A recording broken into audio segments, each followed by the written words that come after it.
स्वागत है आप सभी का आपके ऑनलाइन प्लेटफॉर्म एसएस क्लासेस में। जैसा कि आप सभी को पता है कि शाम को 7 बजे हम आपको हिंदी की क्लास कराते हैं। डेली शाम को 7 बजे आपकी हिंदी की क्लास होती है, वो भी लाइव होती है। कुछ टेक्निकल फॉल्ट की वजह से लाइव क्लास नहीं हो पा रही है, तो हम आपको रिकॉर्डेड वीडियो आपको 10 बजे तक, रात 10 बजे तक आपको क्लास मिल जाती। जब भी आपकी क्या होती है, लाइव क्लास नहीं हो पाती है, तो रात 10 बजे तक आपको क्या किया जाता है, रात 10 बजे तक आपको वीडियो रिकॉर्डेड क्लास आपको मिल जाया करती है चैनल पे। तो सभी लोग ज़रूर ध्यान देंगे और सभी वीडियो को आप सभी लोग सीरियल वाइज देखेंगे, तभी चीज़ों को समझ पाएंगे। तो पहली चीज़ आपकी क्या है, यूपीपी की तैयारी आपकी हिंदी की जो बहुत ज़ोर शोर से आपकी चल रही है, वो आप मान के चलिए आपको 37 क्वेश्चन जो आपको हिंदी के देखने को मिलने वाले हैं। यानी अगर हम बात कर लें तो टोटल 74 नंबर की आपकी हिंदी की तैयारी कराई जा रही। साथ ही साथ बात करें यूपी टेट की तो 30 नंबर की आपकी तैयारी कराई जा रही है। यूपी ट्रिपल एससी के विभिन्न एग्जामों में पूछी जाने वाली संपूर्ण हिंदी की तैयारी आपको एकदम बेसिक से यहाँ पर कराई जा रही। तो सभी लोग अपना क्लास को लाइक करेंगे और जो लोग नए होंगे वो चैनल को सब्सक्राइब करेंगे और लोगों को शेयर करेंगे। ये लेक्चर नंबर हमारा 23 है, जिसमें हम लोग विराम चिन्ह पढ़ेंगे, जिसमें एक क्वेश्चन तो आपको किसी भी एग्ज़ाम में आप बैठिए एक क्वेश्चन आपको मिल ही जाया करता है। पूरा एक ही क्लास में यानी एक ही वीडियो में पूरा का पूरा आपका क्लास ख़त्म हो जाएगा और कुछ चीज़ें यानी कुछ ही समय में आप पूरा अपना सिलेबस का जो आपका विराम चिन्ह है, विराम चिन्ह का जितना भी आपका क्वेश्चन आता है, जहाँ जहाँ से आता है, वो सभी आपका क्लियर हो जाएगा बहुत कम समय में। तो हम चलते हैं अपने क्लास की ओर, जो कि आपका विराम चिन्ह है। विराम चिन्ह क्या होता है पहले हम उसके बारे में जान लेते हैं, ठीक है। विराम चिन्ह होता क्या है, सबसे पहले हम उसके बारे में जानेंगे। तो विराम चिन्ह आपको पता है कि विराम का मतलब है रुकना, विराम का मतलब है रुकना। तो इसकी परिभाषा हम देख लेते हैं क्या कहलाती है। कहती है वाक्य में जहाँ ठहराव या रुकने की आवश्यकता होती है। कोई वाक्य लिखा होता है और उस वाक्य में क्या होता है, जहाँ पर लिखते लिखते रुकने या पढ़ते पढ़ते रुकने की आवश्यकता होती है, वहाँ पर जिन चिन्हों का प्रयोग किया जाता है उन्हें ही विराम चिन्ह कहते हैं। ये वाक्य को स्पष्ट, प्रभावी और समझने में आसान बनाते हैं, समझने में आसान बनाते हैं। इसीलिए इनको हम क्या कहते हैं, विराम चिन्ह कहते हैं। ये समझ में आया होगा। वाक्य में जहाँ ठहराव या रुकने की आवश्यकता होती है, वहाँ जिन चिन्हों का प्रयोग किया जाता है उन्हें विराम चिन्ह कहते हैं। ये वाक्य को स्पष्ट और प्रभावी और समझने में आसान बनाते हैं, इसीलिए इनको विराम चिन्ह कहा जाता है। विराम चिन्ह के बारे में आप लोग जान गए। अब हम बात करते हैं विराम चिन्ह होता क्या है, और साथ ही साथ हम बात करेंगे कुछ विराम चिन्हों के बारे में जो आपके इम्पॉर्टेंट तथ्य होंगे, उन पे हम बात करेंगे। तो विराम चिन्ह जो है आपके, उन पे हम बात कर लेते हैं। विराम चिन्ह आपको मैंने बताया कि विराम चिन्ह होता क्या है, जहाँ पर रुकने की आवश्यकता हो, ठीक है, ठहरने की आवश्यकता पड़े, ठहरने की आवश्यकता पड़े, वहीं पर क्या होता है, जो चिन्ह लगाए जाते हैं वहीं पर लगे चिन्ह को हम क्या कहते हैं, विराम चिन्ह कहते हैं। ये आपको पता है। दूसरी चीज़ आप एक और याद रखिए कि जो कामता प्रसाद आप लोगों ने सुना भी होगा, कामता प्रसाद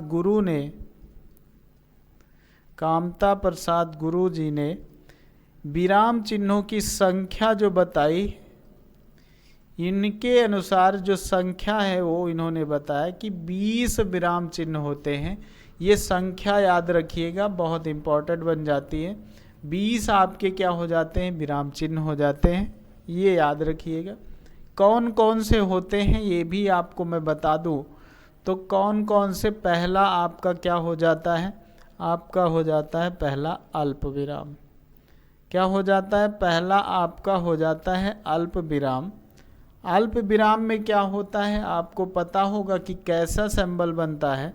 अल्प विराम का कैसा सिंबल बनता है, तो अल्प विराम का ऐसा सिंबल बनता है, ये आपका हो जाता है क्या, अल्प विराम हो जाया करता है। उसके बाद दूसरा हम बात कर लें तो दूसरा क्या होता है, अर्ध विराम। दूसरा क्या होता है, अर्ध विराम होता है। ये हमारा क्या हो गया, दूसरा अर्ध विराम। अर्ध विराम को हम कैसे लिखते हैं, तो ऊपर एक बिंदी होती है, नीचे एक कामा होता है, इसे ही हम क्या कहते हैं, अर्ध विराम कहते हैं। ठीक, ये दूसरा हो गया। फिर हम अगर तीसरे की बात कर ले, जो तीसरा होता है हमारा, वो होता है हमारा पूर्ण विराम। पूर्ण विराम आप सभी लोग जान रहे होंगे। पूर्ण विराम आप सभी को पता होगा कि क्या होता है। पूर्ण विराम को हम एक डंडे की तरह खींचते हैं और यही हमारा क्या होता है, पूर्ण विराम होता है। उसके बाद एक और विराम चिन्ह होता है, ये विराम चिन्ह कौन सा होता है, चौथा, याद रखिएगा। इस विराम चिन्ह को कहते हैं उपविराम। क्या कहते हैं, उपविराम कहते हैं। और कौन सा होता है उपविराम, उपविराम आपका हो जाता है जो आपकी डबल बिंदी रखी होती हैं, द्विबिंदु जो होता है, ये आपका होता है क्या, उपविराम हो जाता है।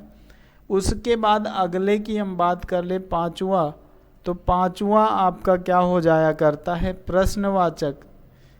पांचवा आपका हो जाता है प्रश्नवाचक। प्रश्नवाचक भी आप सभी को पता होगा, जिसको आप लोग क्वेश्चन मार्क कहते हैं, ऐसे प्रयोग किया जाता है, ऐसे लिखा जाता है। छठे की बात करें तो छठा आपका क्या हो जाएगा, निर्देशक चिन्ह होता है। निर्देशक चिन्ह होता है, ये इम्पोर्टेंट है आपके एग्जाम के लिए, याद रखिएगा, ये इम्पोर्टेंट है आपके एग्जाम के लिए। निर्देशक चिन्ह ये होता है आपका, निर्देशक चिन्ह लंबी लाइन होती है आपकी, वो होती है आपका क्या, निर्देशक चिन्ह होता है, ये याद रखिएगा। ये आपके क्या हो जाते हैं, 6 आपके योजक चिन्ह, यानी 6 आपके विराम चिन्ह आपके क्या होते हैं, कंप्लीट हो जाते हैं। उसके बाद सातवें की ओर हम चलते हैं। क्या है आपका सातवां, तो सातवां आपका विराम चिन्ह हो जाए तो ये होता है आपका कोष्ठक। कोष्ठक आपको पता है कि 3 प्रकार के होते हैं। नंबर 1 अगर बात कर लें, कोष्ठक कौन होता है, छोटा कोष्ठक होता है, छोटा कोष्ठक होता है। और छोटा कोष्ठक कौन सा होता है, आपका होता है ऐसे बना हुआ जो होता है, ये आपका क्या हो जाता है, छोटा कोष्ठक होता है।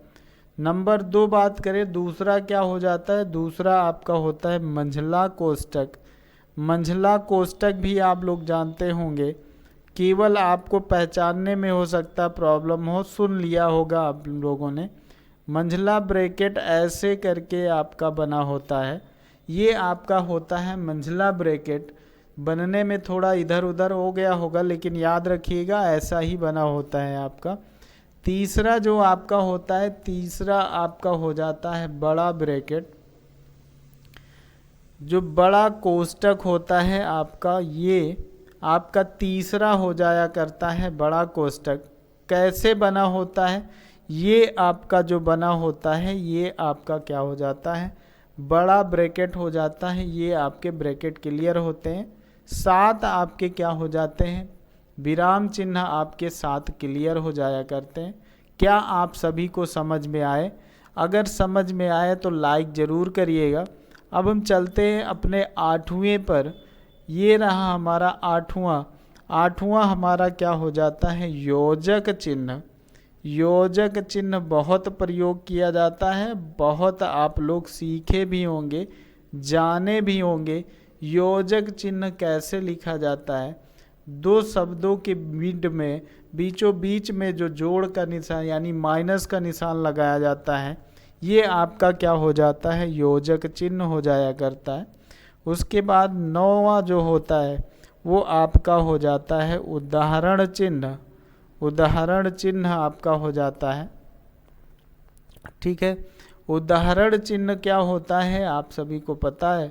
उदाहरण ये आपके कैसे आपके सिंबल दिखेंगे, ये आपके डबल इन्वर्टेड कामा आपको दिखता है, जो इसको हम लोग क्या कहते हैं, उदाहरण चिन्ह।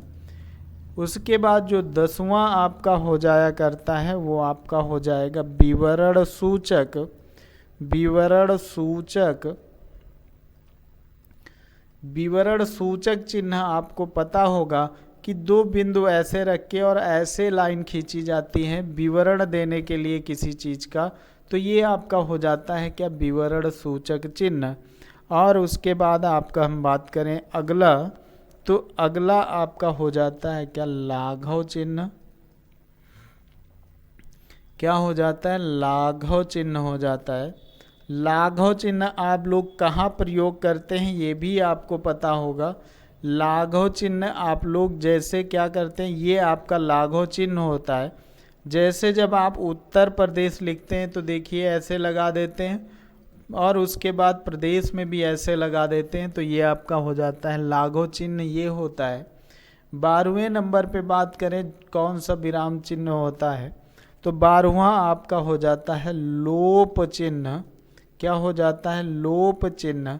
लोप में आपने देखा होगा कि आप कुछ लिखते हैं और डॉट डॉट करके आप छोड़ देते हैं, तो ये आपके क्या हो जाते हैं, लोप चिन्ह हो जाया करता है। ठीक है, ये आपका क्या हो जाता है, लोप चिन्ह हो जाता है। उसके बाद 13 नंबर में आप लिखिएगा, एक होता है पाद चिन्ह।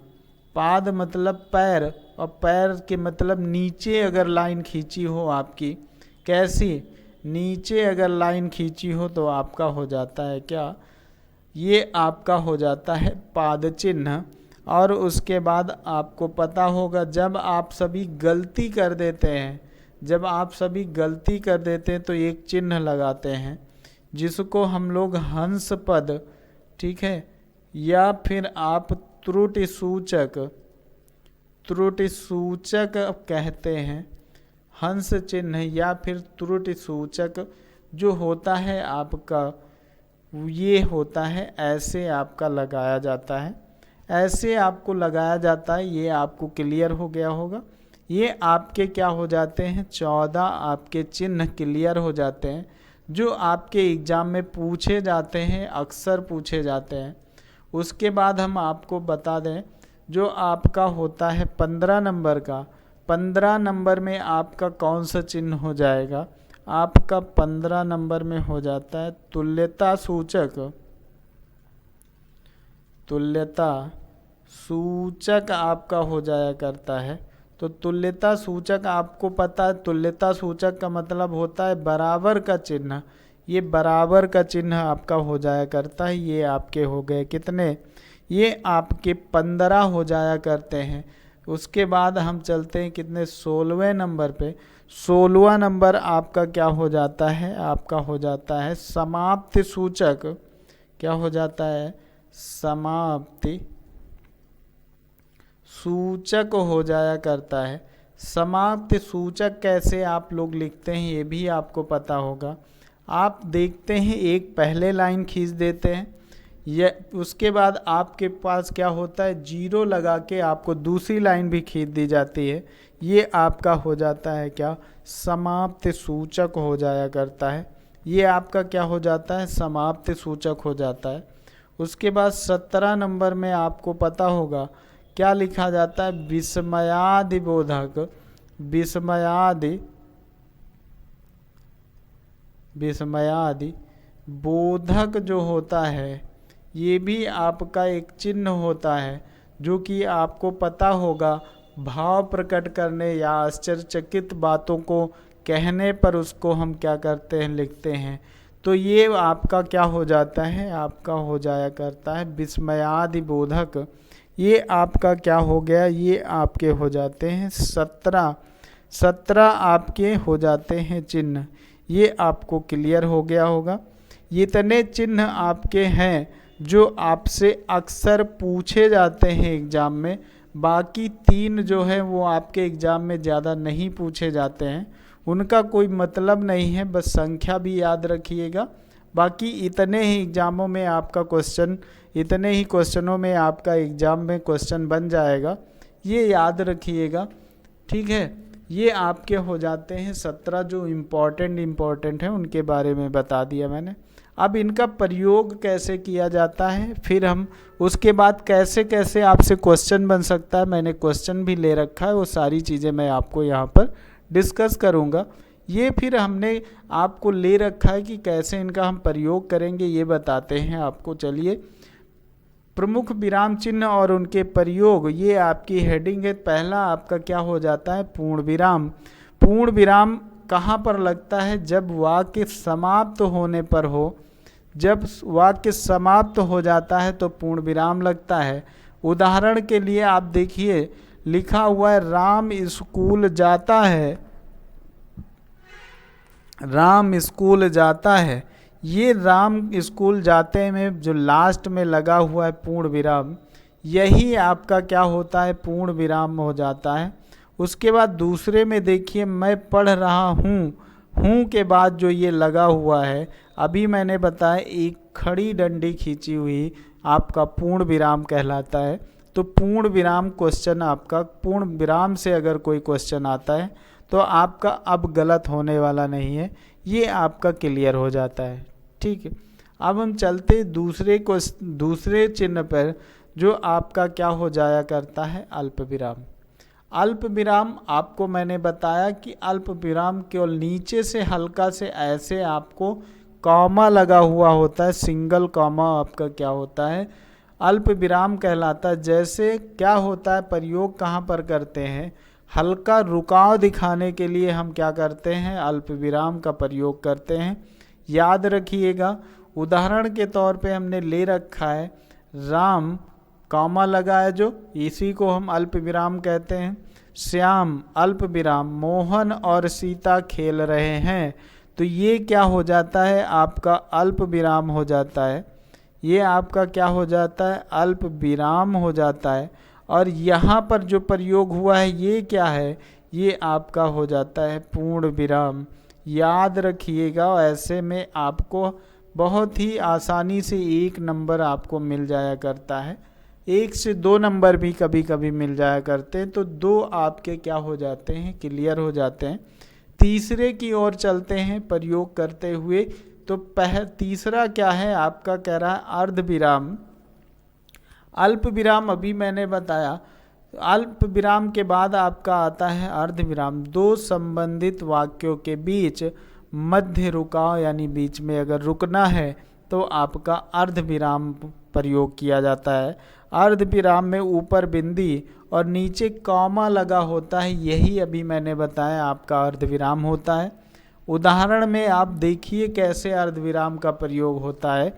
लिखा हुआ है वो मेहनती है, देखिए लगा हुआ है अर्ध विराम, इसलिए सफल है। तो अब इन दोनों में क्या क्या, कौन कौन सा चिन्ह लगा हुआ है, ये तो आपको पता हो गया कि ये आपका क्या है, अर्ध विराम है। ये आपका क्या है, अर्ध विराम है। ये क्या है, ये आपका क्या हो जाता है, पूर्ण विराम हो जाता है। ये आपका क्या हो जाता है, पूर्ण विराम हो जाता है।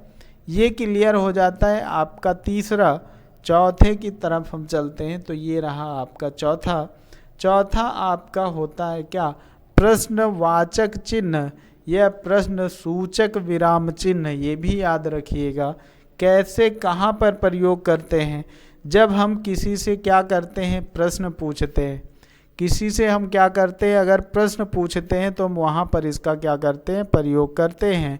जैसे क्या होता है, तुम कहाँ जा रहे हो, तुम कहाँ जा रहे हो, देखो लगा हुआ है, इसे ही प्रश्नवाचक कहते हैं, प्रश्नवाचक कहते हैं या प्रश्न सूचक कहते हैं। याद रखिएगा। या फिर लिखा मिल जाए, क्या आपने खाना खाया, तो ये भी आपका क्या हो जाता है, यहाँ पर भी आपका क्वेश्चन मार्क लगेगा। का, क्यों, कैसे, कहाँ, अगर ऐसे प्रश्न मिलते हैं तो आपका क्या हो जाता है, प्रश्नवाचक हो जाया करता है। ये आपका क्लियर हो जाता है। चौथा आपका क्लियर हो जाता है। पांचवें की ओर चलते हैं। पांचवा आपका हो जाता है क्या, विस्मयादिबोधक। विस्मयादिबोधक में अभी मैंने बताया, आपको आश्चर्य होगा, आपको खुशी होगी, आपको वाक्य में देखते हुए दुख महसूस होगा। जैसे आप लोग कहते हैं, अरे जैसे आप लोग कहते हैं वाह, तो ऐसी जगह पे क्या प्रयुक्त होता है? आश्चर्यचकित बातों को कहने और लिखने में आपका प्रयोग होता है क्या? विस्मयादि बोधक, जैसे वाह विस्मयाद बोधक चिन्ह लगा, क्या बात है, ठीक है, वाह। फिर वाह के बाद अरे, तुम कहाँ कैसे, तुम यहाँ कैसे, ठीक है, अरे तुम यहाँ कैसे, तो यहाँ पर भी आपका क्या लगा हुआ है? विस्मयादि लगा हुआ है। यहाँ पर आपको ये पूर्ण विराम होगा, तो ये आपका क्या हो जाता है? ये आपका हो जाता है पूर्ण विराम, ये आपका हो जाता है पूर्ण विराम। ये आपका हो जाता है प्रश्नवाचक, प्रश्नवाचक हो जाता है। और ये आपके दोनों क्या हो जाते हैं? ये आपके दोनों विस्मयादि बोधक हो जाते हैं। विस्मयादि बोधक आपके क्या हो जाते हैं? चिन्ह हो जाया करते हैं। तो ये 3 विराम चिन्ह आपको एक जगह से क्या हो जाते हैं? क्लियर हो जाते हैं। 3 विराम चिन्ह आपको एक जगह से क्लियर हो जाते हैं। तो ये आपका हो जाता है 5वां। फिर छठे की ओर हम चलते हैं। जो छठा आपका क्या कह रहा है?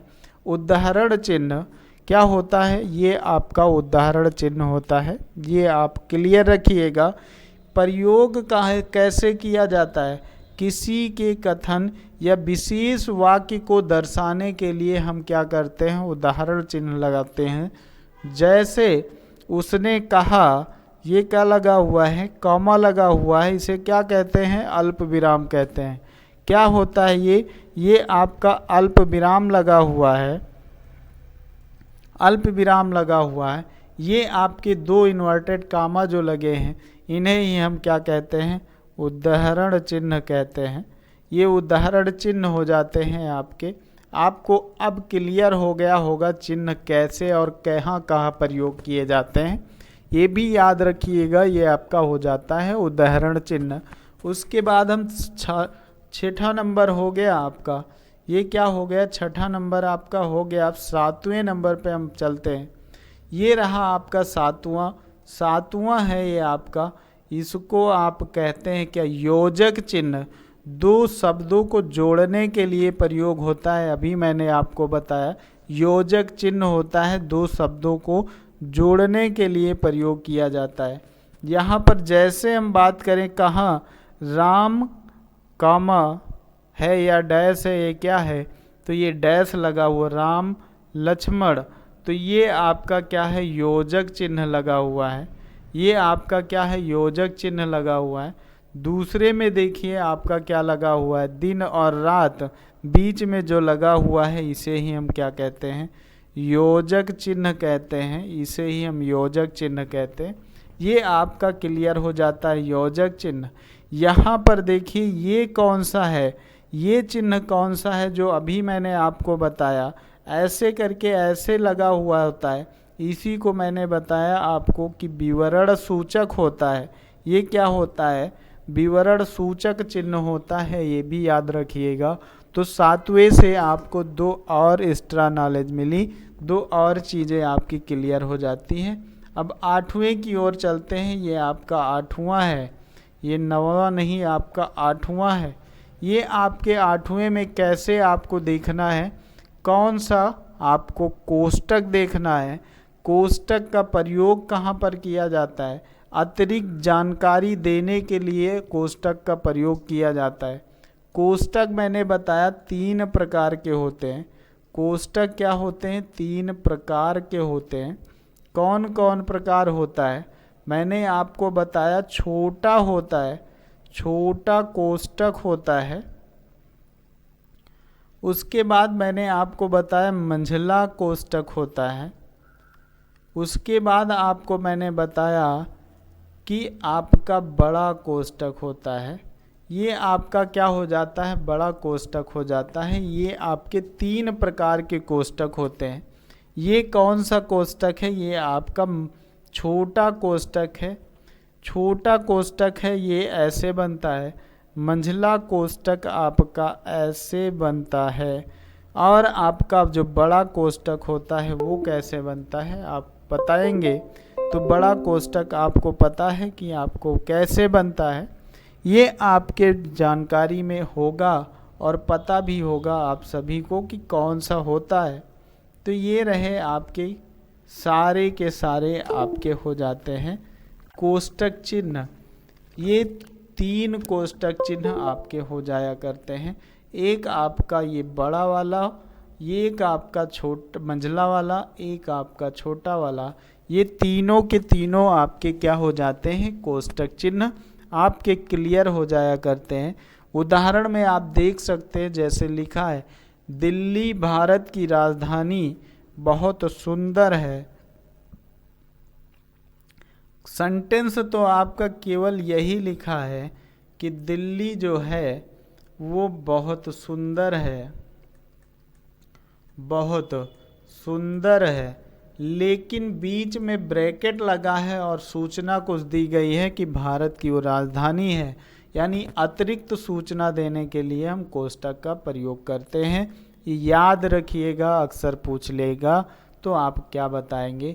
ये कुछ इम्पॉर्टेंट थे जिनका प्रयोग करके मैंने बताया है। बाकी मैंने सारे और जो इम्पोर्टेंट थे वो मैंने आपको करा दिया है, लिखा दिया है पहले ही पेज पे। कुछ रिलेटेड हम आपको क्वेश्चन करा देते हैं जो आपके एग्ज़ाम में, कैसे आप उनको कंफर्म करेंगे कि ये कैसे आपके एग्ज़ाम में क्वेश्चन आएगा। तो क्वेश्चन कैसे आएगा उसको हम आपको कंफर्म करा देते हैं। तो पहला क्वेश्चन आप देखिए, एमसीक्यू है आपका पहला क्वेश्चन। आपसे कह रहा है राम स्कूल जाता है में कौन सा विराम चिन्ह प्रयोग किया गया है। कौन सा विराम चिन्ह प्रयोग किया गया है किसमें, राम स्कूल जाता है। तो आप तो देख सकते हैं इसमें कई प्रकार के आपके क्या हुए हैं, कई आपके विराम चिन्ह प्रयोग किए गए हैं। जैसे यहाँ पर आपको क्वेश्चन मार्क मिल जाएगा, यहाँ पर आपको पूर्ण विराम मिल जाएगा, ठीक है। लेकिन आपसे जो पूछ रहा है वैसी का आंसर आपको देना है कि क्या पूछ रहा है, राम स्कूल जाता है में कौन सा विराम चिन्ह है। तो आप देख रहे हैं अभी मैंने बताया इसको क्या कहते हैं, पूर्ण विराम कहते हैं। क्या कहते हैं इसको, अभी मैंने बताया आपको कि ये पूर्ण विराम होता है। तो पूर्ण विराम जो ऑप्शन होगा वही आपका राइट आंसर हो जाएगा।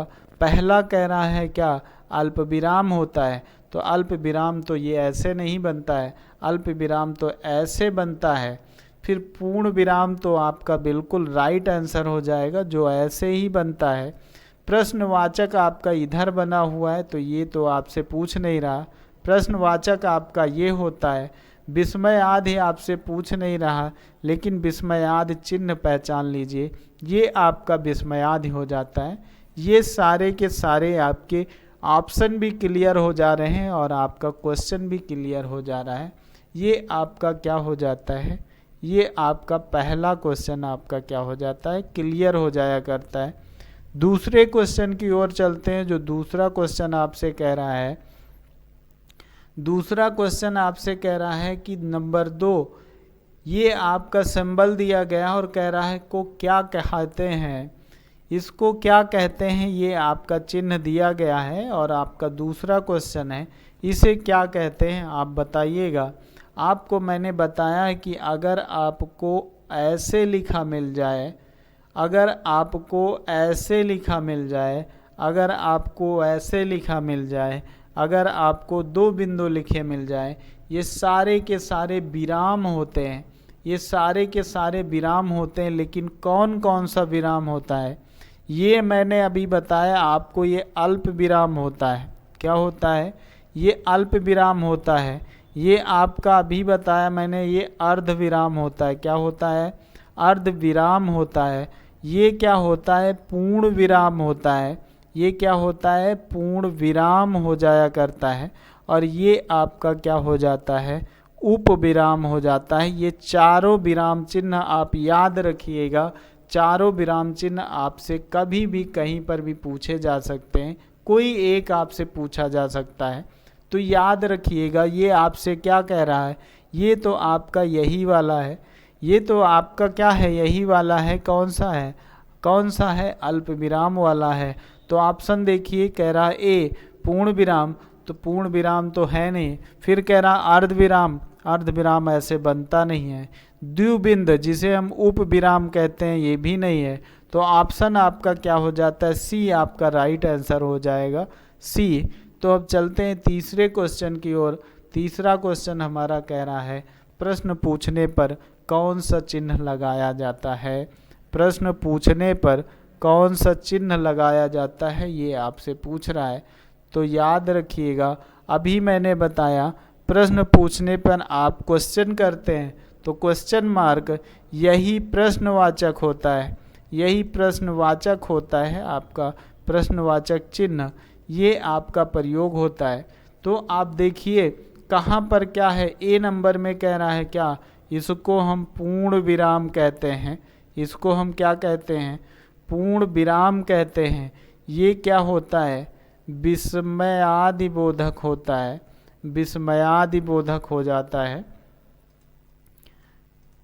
ये आपका विस्मयादिबोधक होता है। ये आपका क्या होता है, प्रश्नवाचक होता है। ये आपका क्या होता है, प्रश्नवाचक चिन्ह होता है। ये आपका क्या होता है, अल्प विराम होता है। ये आपका क्या होता है, अल्प विराम होता है। आपसे पूछ रहा है कि प्रश्न पूछने के समय कौन सा चिन्ह प्रयोग किया जाता है। तो प्रश्न पूछने के वक्त हम प्रश्नवाचक का प्रयोग करते हैं। याद रखिएगा सी आपका राइट आंसर हो जाएगा, सी आपका क्या हो जाएगा, राइट आंसर हो जाएगा। चलते हैं हम चौथे क्वेश्चन की ओर। ये रहा आपका चौथा क्वेश्चन जो आपसे पूछ रहा है वाह क्या बात है में कौन सा चिन्ह प्रयोग किया गया है। इसमें आपको कौन सा चिन्ह दिख रहा है, वाह के बाद कौन सा चिन्ह, यहाँ पर आपका पूर्ण विराम होगा, यहाँ पर आपका पूर्ण विराम। तो ये कौन सा आपका चिन्ह दिख रहा है, आपको मैंने बताया प्रश्नवाचक अगर आपको देखना है तो ऐसे बनेगा। ए नंबर आपका कह रहा है प्रश्नवाचक तो आपका ऐसा बनेगा। पूर्ण विराम कह रहा है तो आपको पता है बी नंबर पूर्ण विराम ऐसे बनता है। विस्मयादिबोधक कैसे बनता है, सिंबल आपको पता है। एक क्या होगा, पूर्ण विराम की तरफ डंडा होगा और नीचे बिंदु रखी होगी, ये आपका विस्मयादिबोधक हो जाता है। उसके बाद आपका होता है अल्प विराम, अल्प विराम आपका ऐसे बनता है। आपसे पूछ रहा है वाह, यानी कि आपको आश्चर्य से बात की जा रही है, आपसे आश्चर्यचकित बातें की जा रही है, तो आपका क्या होता है, विस्मयादिबोधक हो जाता है। ऑप्शन नंबर सी आपका क्या हो जाता है, राइट आंसर हो जाता है। क्वेश्चन नंबर 4 का आंसर नंबर सी आपका हो जाएगा राइट आंसर।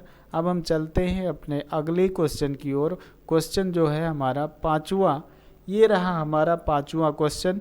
इसमें आपसे पूछ रहा है कि ये जो चिन्ह दिया गया है इसको हम क्या कहते हैं, इसको हम क्या कहते हैं, ये चिन्ह आपका ऐसे बना हुआ है, इसको क्या कहते हैं, यही आपसे पूछ रहा है। तो पहला आपसे कह रहा है अर्धविराम, अर्धविराम होता है क्या। दूसरा कह रहा है आपसे अल्प विराम, अल्प विराम होता है क्या। अल्प विराम तो मैंने बताया कि केवल एक कॉमा होता है। क्या पूर्ण विराम होता है, सी नंबर ऑप्शन कह रहा है पूर्ण विराम तो आपका क्या होता है, पूरा डंडा होता है। कोष्टक तो आपको पता है, कोष्टक आपका ऐसे बनता है। तो क्या ए बी सी डी में कौन सा आपका राइट आंसर होगा, तो आपको पता है कि अर्ध विराम ये हमारा आंसर हो जाता है। ये आपका क्या हो जाता है, ये आपका अर्ध विराम होता है। क्वेश्चन नंबर 5 का आपका ए नंबर ऑप्शन आपका राइट आंसर हो जाता है। आपको चलते हैं हम छठे क्वेश्चन की ओर लेके। ये रहा आपका छठा क्वेश्चन। छठा क्वेश्चन कह रहा है कि जब वाक्य समाप्त होता है, जब वाक्य समाप्ति पर होता है तो कौन सा चिन्ह लगाते हैं, ये बताइएगा। जब वाक्य समाप्त होता है तो कौन सा चिन्ह लगाते हैं। जैसे हमने लिखा कि राम घर जाता है, राम घर जाता है, तो ये आपका क्या लगाते हैं, यही एक जो सिंबल लगाते हैं इसे क्या कहते हैं। तो आपको पता है, बता दिया है, कई बार मैंने बता दिया है। इसे ही तो हम क्या कहते हैं, पूर्ण विराम कहते हैं। इसे ही तो हम कहते हैं पूर्ण विराम, यही तो है हमारा पूर्ण विराम।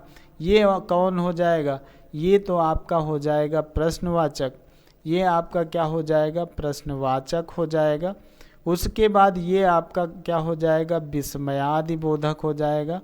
ये आपका विस्मयादि हो जाता है। ये आपका क्या हो जाता है, पूर्ण विराम हो जाता है। ये आपका पूर्ण विराम हो जाता है। ये आपका अल्प विराम हो जाता है। ये आपका क्या हो जाता है, अल्प विराम हो जाता है। ये सभी के सभी आपको पता होने चाहिए, रट जाने चाहिए। तो ऑप्शन नंबर सी आपका क्या हो जाता है, राइट आंसर हो जाएगा ऑप्शन नंबर सी। छठे का क्वेश्चन सी ऑप्शन सही आंसर होगा। ये आपका हो जाएगा। फिर उसके बाद ये आपका 7वां क्वेश्चन होता है। ये आपका क्या होगा, ये आपका 7वां क्वेश्चन होगा। कह रहा है कि तुम कहाँ जा रहे हो, तुम कहाँ जा रहे हो में कौन सा चिन्ह है, कौन सा विराम चिन्ह है, ये आपसे पूछ रहा है। तुम मतलब क्वेश्चन कर रहा है, क्वेश्चन कर रहा है। तो आप सभी को पता है कि प्रश्नवाचक चिन्ह लगता है, प्रश्नवाचक चिन्ह लगता है। तो क्या यहाँ पूर्ण विराम लग सकता है, बिल्कुल नहीं लग सकता है, क्योंकि ये लगा हुआ है क्या, यही तो प्रश्नवाचक चिन्ह है, यही तो होता है, प्रश्नवाचक होता है बिल्कुल। विस्मयादि बोधक नहीं होता, द्विबिंद यानी उपविराम नहीं होता है। तो ऑप्शन नंबर बी आपका राइट आंसर हो जाता है क्वेश्चन नंबर 7 का। क्वेश्चन नंबर 8 की ओर चलते हैं। तो ये आपका क्वेश्चन नंबर आपका क्या है, ये आपका 8 क्वेश्चन नंबर है आपका। याद रखिएगा क्या पूछ रहा है आपसे, राम लक्ष्मण में कौन सा योजक चिन्ह है या फिर कौन सा चिन्ह लगा हुआ है। राम लक्ष्मण में क्या है, यानी ये चिन्ह जो है ये क्या है, इसका नाम क्या है, ये पूछ रहा है आपसे। कह रहा है क्या ये कोष्टक है, या फिर ये योजक है, या फिर ये अल्प विराम है, या फिर ये द्विबिंदु है। द्विबिंदु अभी मैंने बताया, इसको हम उप विराम कहते हैं, ऐसे बनता है। अल्प विराम अभी मैंने बताया, ऐसे बनता है। योजक चिन्ह होता है, ये योजक चिन्ह होता है, दो शब्दों के बीच में लगता है। तो ये आपका क्या हो जाता है, बी नंबर ऑप्शन आपका राइट आंसर हो जाता है। क्वेश्चन नंबर 8 का बी नंबर राइट आंसर आपका हो जाया करता है। ये क्वेश्चन आपका क्या होता है, डन हो जाता है। फिर आपका हो जाता है 9 नंबर, ये 9 नंबर आपका क्वेश्चन हो जाया करता है। याद रखिएगा ये 9 नंबर का क्वेश्चन है आपका, ये आपका 9 नंबर का क्वेश्चन है। और 9 नंबर में आपसे कह रहा है कि ये क्या है, किसे कहते हैं या इसको क्या कहते हैं। तो ये कौन सा प्रश्न है, यानी कौन सा आपका चिन्ह है। आपसे कह रहा है क्या ये उदाहरण चिन्ह है, बिल्कुल नहीं है, क्योंकि उदाहरण चिन्ह मैंने अभी आपको बताया। कह रहा है क्या ये पूर्ण विराम है, तो ये भी नहीं है, पूर्ण विराम भी नहीं होता है। फिर कह रहा है क्या ये योजक है, तो बिल्कुल नहीं, क्योंकि योजक भी अभी मैंने आपको बताया। तो ये क्या है जी, बिल्कुल ये कोष्टक है, बिल्कुल ये कोष्टक है, आपका कोष्टक हो जाता है। बी नंबर ऑप्शन आपका राइट आंसर हो जाया करता है, ये आपका कोष्टक होता है। उसके बाद आपका चलते हैं 10वें क्वेश्चन की ओर आपको ले चलते हैं। ये आपका क्या हो जाता है, 10वां क्वेश्चन। 10वें क्वेश्चन में आपसे क्या पूछता है, ये आपका रहा 10वां क्वेश्चन। इसमें आपसे पूछता है, उसने कहा, कॉमा लगा है, मैं आऊँगा, ऊपर 2 कॉमा लगे हैं, तो इसमें कौन सा चिन्ह प्रयोग हुआ। कह रहा है इसमें, आप याद रखिएगा इसमें पूछ रहा है, इसमें नहीं पूछ रहा है, इसमें पूछ रहा है, इस सेंटेंस में। तो कौन सा चिन्ह प्रयोग हुआ है ये आपसे पूछ रहा है। कोष्टक क्या प्रयोग हुआ है, तो कोष्टक तो कहीं है ही नहीं, तो कैसे प्रयोग हुआ है। उदाहरण प्रयोग हुआ है क्या। फिर आपसे कह रहा है द्विबिंदु प्रयोग हुआ है क्या, द्विबिंदु कहीं दिख ही नहीं रहा है, तो प्रयोग क्या होगा। फिर आप देखिए क्या कह रहा है आपसे, ये कह रहा है क्या आपका प्रश्नवाचक प्रयोग हुआ है क्या, कहीं प्रश्नवाचक चिन्ह दिख रहा है क्या, नहीं। तो ऑप्शन नंबर बी आपका क्या हो जाएगा, राइट आंसर हो जाएगा।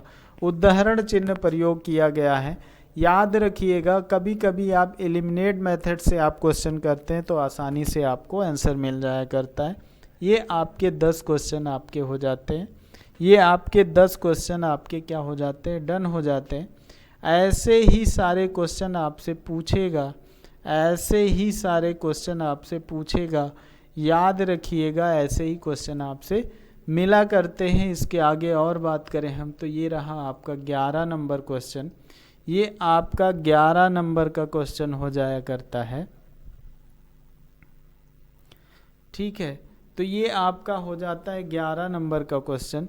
11 नंबर में आपसे पूछ रहा है क्या, कह रहा है ये जो आपका जो बना हुआ है सिंबल, ये सिंबल क्या है, किसका भाव दर्शाता है, ये आपसे पूछ रहा है। क्या ये प्रश्न है? तो बिल्कुल नहीं, ये प्रश्न तो नहीं है। उसके बाद कह रहा है क्या ये आश्चर्य भाव को प्रकट करता है? फिर कह रहा है सी, क्या ये सूची है या फिर अंत को प्रकट करता है? बिल्कुल नहीं, मैंने अभी बताया ये आपको आश्चर्य प्रकट करता है। क्या प्रकट करता है?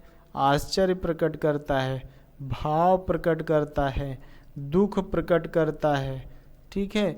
ये आपको प्रकट करता है, जैसे कहते हैं अरे हाय, तो ये क्या हो जाते हैं, आपको आश्चर्य प्रकट करता है, ये याद रखिएगा। ये आपका 11 नंबर हो जाता है। फिर 12 नंबर क्वेश्चन पे हम चलते हैं। आपसे क्या पूछ रहा है, ये आपका 12 नंबर का क्वेश्चन हो जाया करता है।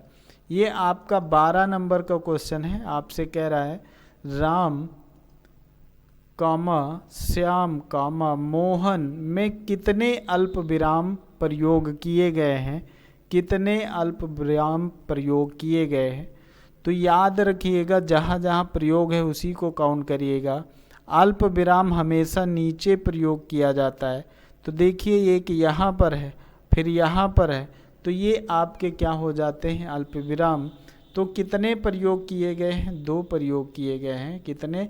2 प्रयोग किए गए हैं। तो ये आपका ऑप्शन नंबर बी आपका हो जाता है राइट आंसर। ये रहे आपके 12 क्वेश्चन। आपके जो क्या होते हैं, आपके जो चिन्ह होते हैं, कौन से चिन्ह? आपके विराम चिन्ह जो होते हैं, ठीक है। जो आपके क्या होते हैं, विराम चिन्ह होते हैं, ये सारे आपके हो जाते हैं क्लियर। विराम चिन्ह आपके सारे क्लियर हो जाते हैं। आपका एक क्लास में सारे विराम चिन्ह आपको क्लियर हो गए। जो मैंने बताया है वो सारे याद रखिएगा। सारे के सारे मैंने आपको बता दिए हैं। जो इम्पोर्टेंट है 2-3 छोड़ दिए हैं, जो कभी नहीं पूछे जाते हैं, उनको याद करने की कोई ज़रूरत नहीं है। जो मैंने बताया है ये सभी याद रखिएगा। 1 से 2 क्वेश्चन आपके सभी एग्ज़ाम में बन जाया करता है। कैसी रही क्लास आप सभी लोग कमेंट में ज़रूर बताइएगा। और आप लोग बताइएगा कि आपको जो कंटेंट दिया जाता है वो कैसा रहता है।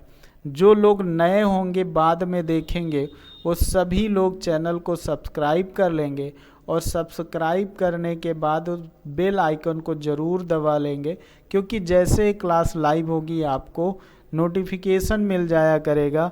ये आपकी आज हिंदी की 23वीं क्लास हो गई है। लगभग मैंने 70% सिलेबस आपका हिंदी का कवर कर दिया है। 70% सिलेबस आपका मैंने हिंदी का कवर कर दिया है। आप याद रखिएगा जो 30% है इसी तरह और आपका क्लियर हो जाएगा 30%। लेकिन सभी लोग आप शाम को 7 बजे लाइव आके जुड़ा करें, और जो चीज़ें और आपकी हैं उनको भी, जैसे इसका बेसिक आपका ख़त्म हो जाएगा तुरंत आपके अगली सब्जेक्ट प्लस आपको शाम को 7 बजे आपको हिंदी ही चलती रहेगी। इसका अब आपको आने वाले जितने भी एग्ज़ाम में आए हुए क्वेश्चन हैं सभी का मैं आपको रिवीजन कराता रहूँगा, आपको क्वेश्चन कराता रहूँगा। ये रही आपकी 23वीं क्लास जो कि आपके विराम चिन्ह की थी। आपका अगला क्लास आपका 24 नंबर का क्लास आपको कल मिलेगा। शाम को 7 बजे लाइव क्लास होती है। सभी लोग बिल्कुल जुड़िएगा, ठीक है। Thank you.